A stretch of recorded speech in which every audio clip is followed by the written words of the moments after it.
अस्सलाम वालेकुम, मैं हूं राजा माजिद अनवर। कुछ अरसे से मेरे बाल तेज़ी से गिर रहे हैं और मैं गंजेपन का शिकार होने लगा हूं। मैंने मुख्तलिफ नुस्खे आजमा लिए लेकिन कोई भी इलाज मौसर साबित नहीं हुआ। अगर ये सिलसिला यूं ही जारी रहा तो मुझे लगता है कि मैं जल्द ही गंजेपन का शिकार हो जाऊंगा। तो मैंने सोचा क्यों ना हेयर ट्रांसप्लांट करवाया जाए। तो मैं आज लेक्स एस्थेटिक इस्लामाबाद में आया हूँ। यहाँ पर डॉक्टर इस्लाम शाह और उनकी माहिर टीम मेरा हेयर ट्रांसप्लांट करेंगे। दोस्तों, आज की इस वीडियो में मैं आपको बताऊंगा कि डॉक्टर हेयर ट्रांसप्लांट किस तरह करते हैं और इस दौरान मरीज को किन किन मराइल से गुजरना पड़ता है और डॉक्टर इस हेयर ट्रांसप्लांट के हवाले से क्या कहते हैं। हेयर ट्रांसप्लांट का प्रोसीजर शुरू करने से पहले मैंने एक बार फिर डॉक्टर नाहिन अख्तर और डॉक्टर इस्लाम शाह से दोबारा मुशावरत की। हेयर फॉल जो है वो आजकल की जो है ना एक कॉमन मसला जो है ना वो है मर्दों में। तो उनको ठीक करने के लिए बहुत से ऑप्शंस हैं, लेकिन ये उस पेशेंट की स्टेजिंग पे डिपेंड करता है कि वो पेशेंट कब किस स्टेज पर हमारे पास आता है।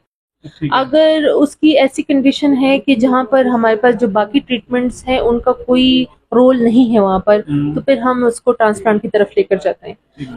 ट्रांसप्लांट के बहुत से टाइप्स हैं, मेजर 2 टाइप्स हैं। पहले जो है ना सब जो है ना इनको FUE के नाम से भी जाना जाता है। FUT पहले हुआ करता था। अब जो न्यू टेक्नोलॉजी आ गई है वो है FUE।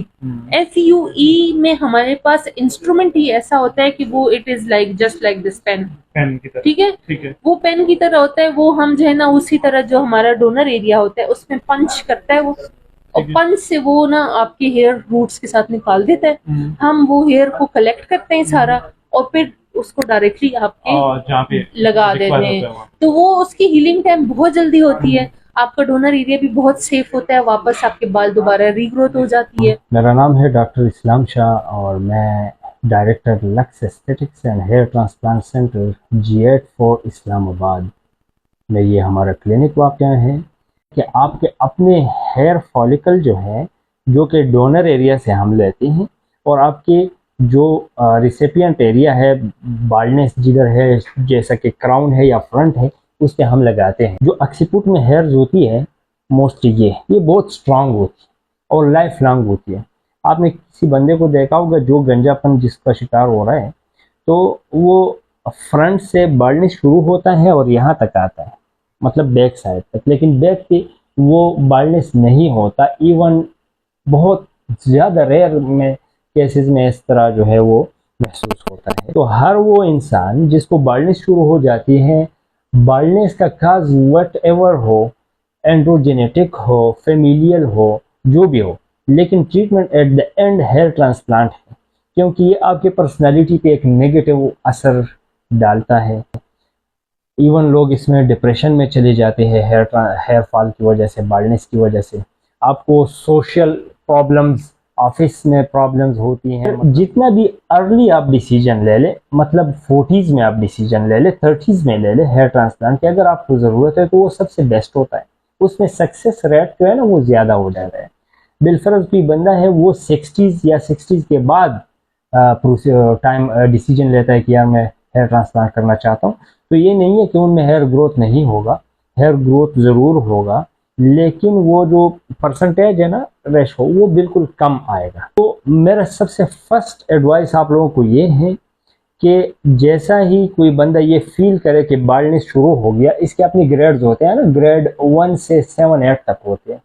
तो बिलफर्ज आप ग्रेड 4 में, ग्रेड 3-4 में है, तब भी आप ट्रांसप्लांट करें तो बेहतर है, क्योंकि ये मजीद जो है ना हेयर फॉल बढ़ जाता है अगर एक दफ़ा आपका शुरू हो जाए।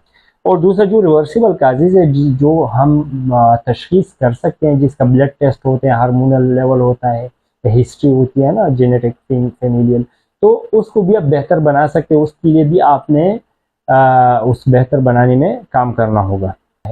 तो आजकल पाकिस्तान में और पाकिस्तान से अब्रोड टर्की जो सबसे ज़्यादा मशहूर है, तो उसमें लोग करते हैं FUE, फॉलिकल यूनिट एक्सट्रैक्शन।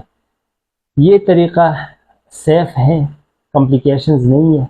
इससे पहले लोग FUT करते थे ज़्यादातर। अभी भी पाकिस्तान में कुछ सर्जन्स जो हैं हमारे सीनियर्स, वो ये प्रोसीजर प्रेफर करते हैं अपनी ईजीनेस के लिए, लेकिन हम जो है उस पर नहीं जाते।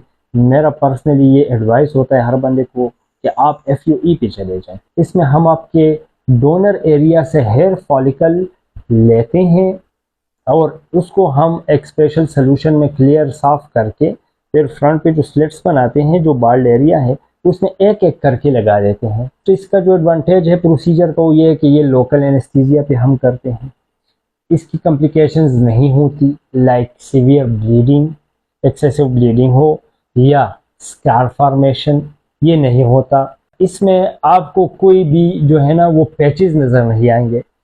शुरू में लोग FUT करते थे, उसमें ये होता था कि आपके ऑक्सीपुट से वो एक स्ट्रिप ऐसे लेके उठा के सर्जिकली और उसको फिक्स करते थे फ्रंट पे। तो जो स्ट्रिप आप उठाते थे तो उसमें फिर वो एरिया जो है वो उसी तरह स्ट्रिप्स नज़र आते थे, मतलब उसमें बाल नहीं होते थे। एक जगह तो कवर कर लिया, लेकिन आपने जो बैक साइड है ऑक्सीपुट है वो कवर नहीं किया, तो उसमें फिर ये होता है कि उसमें दोबारा रीग्रोथ नहीं होता, वो पैचेस नज़र आएंगे, एस्थेटिकली अनफेवरेबल है। सबसे फर्स्ट और फोरमोस्ट एडवांटेज तो FUE का ये है कि इसमें हम जहाँ से ग्राफ्ट लेते हैं उधर ये ग्राफ्ट दोबारा आ जाते हैं, ग्रो कर जाते हैं। सेकंड ये है कि इसमें क्रस्ट नहीं बनता, इसमें स्कार नहीं होता, इसमें ब्लीडिंग नहीं होती।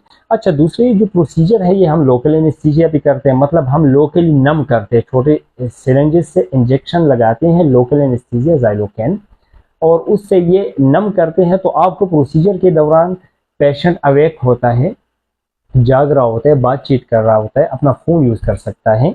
थर्डली आपको मैं ये बताऊं कि ये जो प्रोसीजर का टाइम ड्यूरेशन है वो 5 to 8 आवर्स होता है, वो डिपेंड करता है कि एरिया कितना है, ठीक है। तो 5 घंटे से लेके 8 घंटे तक होता है। हेयर ट्रांसप्लांट का सबसे पहला मरहला खून टेस्ट का है, जो ये यकीनी बनाने के लिए किया जाता है कि आपकी सेहत बिल्कुल नॉर्मल है, आप बिल्कुल ठीक हैं और आपका हेयर ट्रांसप्लांट किया जाता है। सबसे पहले मेरा ब्लड टेस्ट किया गया। इसके बाद पेशेंट के सर पर हेयर लाइन को ड्रा किया जाता है। हेयर लाइन आपकी न्यायी लुक का तयन करती है। मेरे सर पर भी हेयर लाइन को ड्रा किया गया और ये हेयर लाइन मेरी न्यायी लुक को तय करेगी। इसके बाद पेशेंट के बालों को ट्रिम कर दिया जाता है और मेरे बाल भी ट्रिम कर दिए गए हैं। अब मैं सर्जिकल लिबास पहनकर ऑपरेशन रूम में आ चुका हूँ। अब शुरू होता है असल काम। ऑपरेशन रूम में डॉक्टर इस्लाम शाह ने एक बार फिर मेरे डोनर एरिया का जायजा लिया। वहाँ से सेहतमंद बालों के फॉलिकल्स को बड़ी एहतियात से निकाला गया है और इसके बाद इन फॉलिकल्स को बालों की कमी वाली जगहों पर एक एक करके लगाया जाएगा। इस पूरे अमल में तकरीबन 7 से 9 घंटे लगते हैं और इसमें बहुत ज़्यादा महारत दरकार होती है।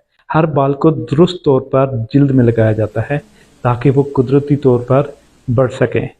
दोस्तों, मेरा हेयर ट्रांसप्लांट मुकम्मल हो चुका है और इस सारे प्रोसेस में तकरीबन 8.5 घंटे लग गए हैं और ये 8.5 घंटे बहुत ही सब्र आजमात है। अगर आप भी हेयर ट्रांसप्लांट करवाना चाहते हैं तो लेक्स एस्थेटिक्स में तशरीफ़ लाइए। यहाँ पे डॉक्टर इस्लाम शाह अपनी टीम के हमरा आपका हेयर ट्रांसप्लांट करेंगे और आप यहाँ पर खुसूसी पैकेज से फ़ायदा भी उठा सकते हैं। ख़ासकर कश्मीर से आने वाले पेशेंट के लिए यहाँ पर खुसूसी पैकेज भी है।